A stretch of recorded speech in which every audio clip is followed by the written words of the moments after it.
Coming up next, live coverage of the Irondequoit Town Board on ICAT 12, Irondequoit's government access channel.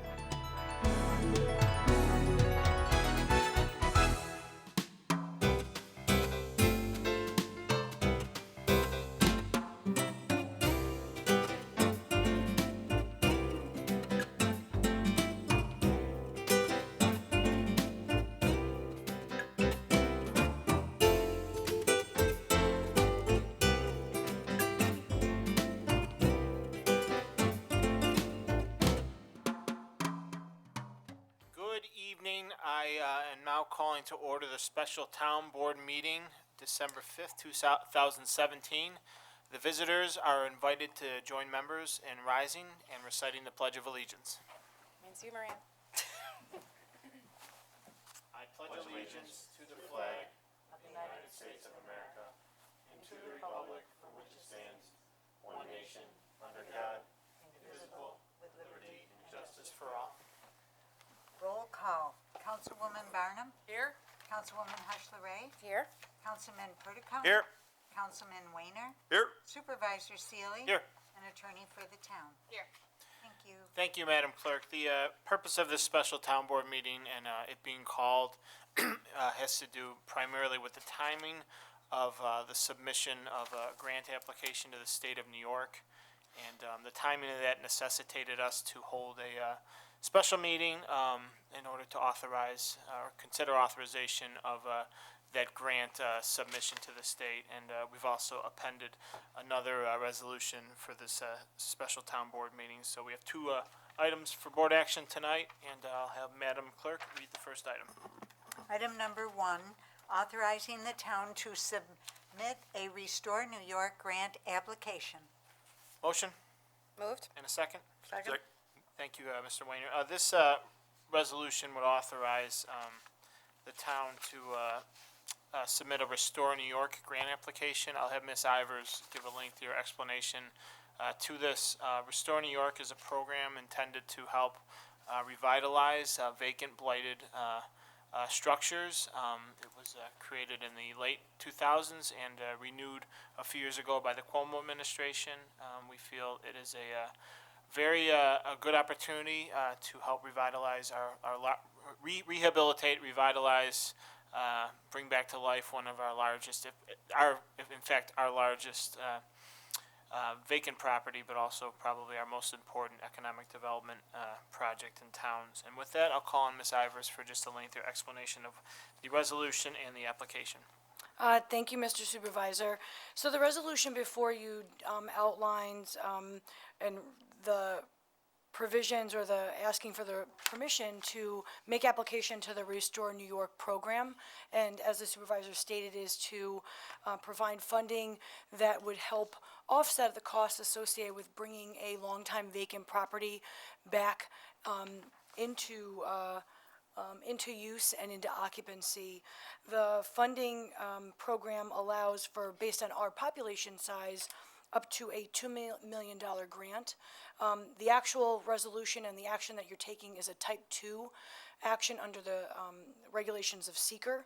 And so this resolution outlines or allows for the town to submit the application. It authorizes the town to submit the $1,000 application fee required. And it also allows the supervisor to sign any and all documents related to the application.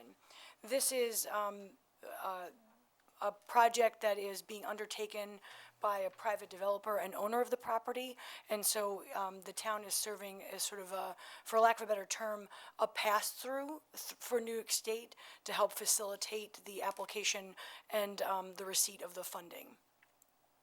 And the four properties that we've applied for to be rehabilitated comprise what's known as now the Skyview on the Ridge redevelopment of the former mall. Correct, and the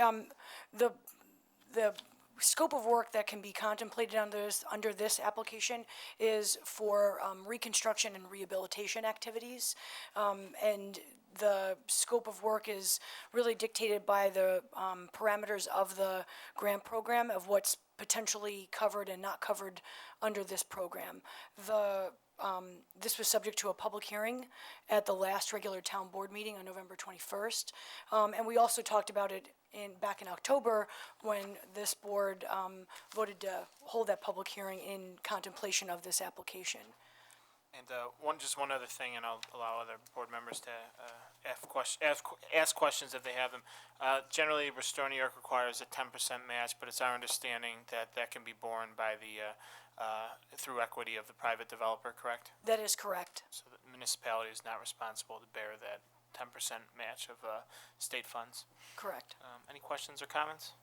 Is this scheduled for any specific work right at this point, or just general improvements? Specifically, we've been working with the developer on trying to understand what the best use of this would be. It's going to be largely, I believe, correct me if I'm wrong, Carrie, some work to restore the HVAC system on the interior.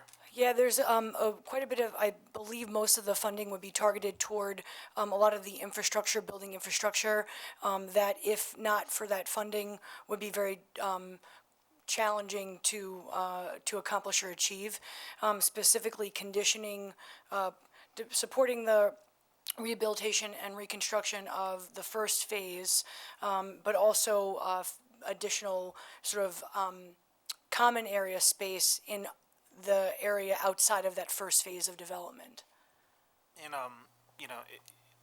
state awards, state support, we're confident, I think, regardless of state support, we're going to, hopefully the development will take off, but I think this makes it more feasible and hopefully accelerates the schedule of where phase one can turn into phase 1A or phase 2.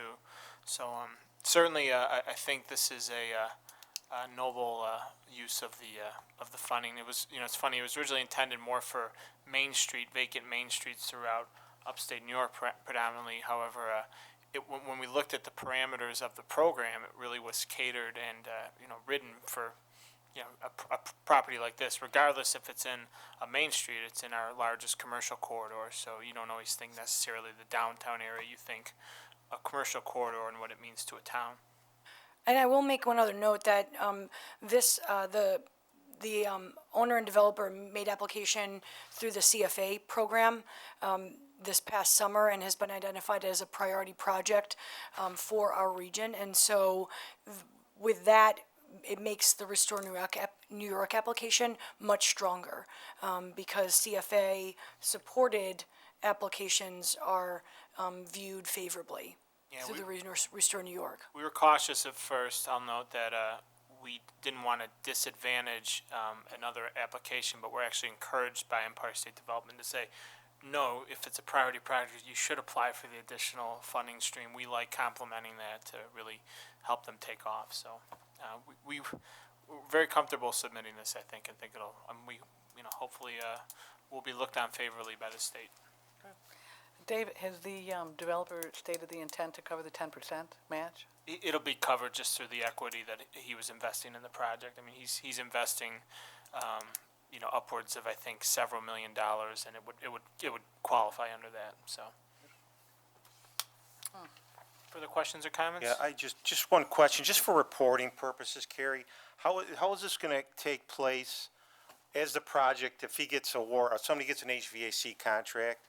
I mean, do they pay as the project goes, or how's that going to work? No, actually, I'm glad that you asked that question. So Okay. this is really, this is a reimbursement-based grant program, similar to CFA as well. Okay. That the developer or whoever is taking on a project takes care of the payments and the invoicing associated with the work that's included in the grant, and it's upon completion of that work and demonstration that invoices have been paid and that the work that was included in the grant has been performed the way it was supposed to be, that then the reimbursement request can be processed.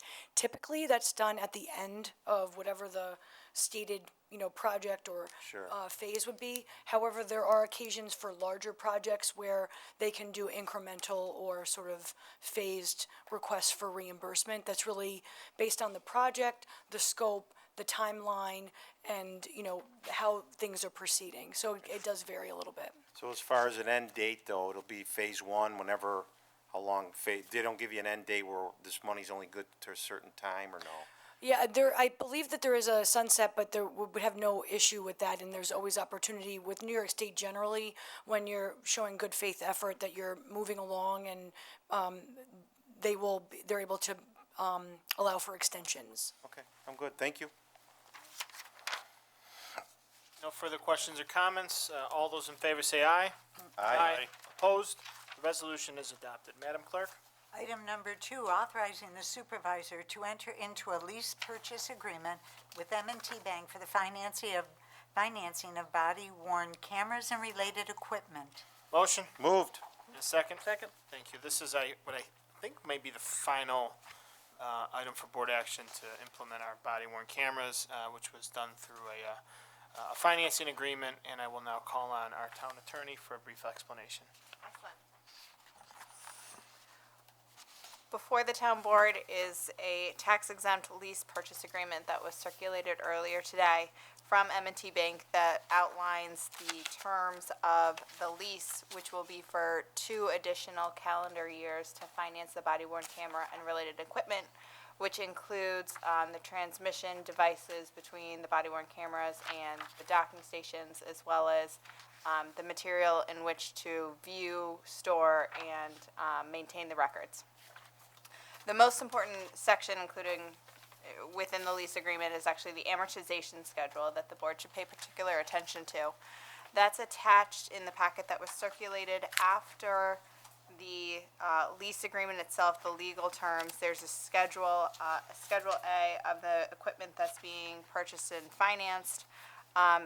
The subsequent page has the amortization rates, including the amount of the interest, the amount of the principal, and when the lease payments will be due, one of which is this year, and then the next 2 subsequent years. So that's really the key area for the town board's review, is the interest and principal payments on the body-worn cameras. But I'm happy to address any of the legal issues as well surrounding the purchase agreement. Yeah, I'll just note with I guess you would say investments like this, leasing is always an option, and our the interest in the lease terms were very favorable, which led us to want to spread the cost of this out over a few years, and we discussed this at several previous board meetings, and worked with Captain Bean and Chief Tantillo. So this was I think we determined the best alternative moving forward, and I believe this is the final stage of the process. Questions or comments? All right, hearing none, all those in favor say aye. Aye. Opposed? Resolution is adopted. This concludes our brief body of work for the special town board meeting December 5th. Our next town workshop is next Tuesday, December 12th, 4 p.m. here in the Broderick Meeting Room at Town Hall. The next regular town board meeting, Tuesday, December 19th at 7 p.m. at the Broderick Meeting Room at Town Hall. I will now entertain a motion to adjourn. Moved. And a second. Second. All those in favor say aye. Aye. Aye. Opposed? Meeting is adjourned. We hope you enjoyed this presentation of the Arundecoit Town Board on ICAT 12, Arundecoit's government access channel.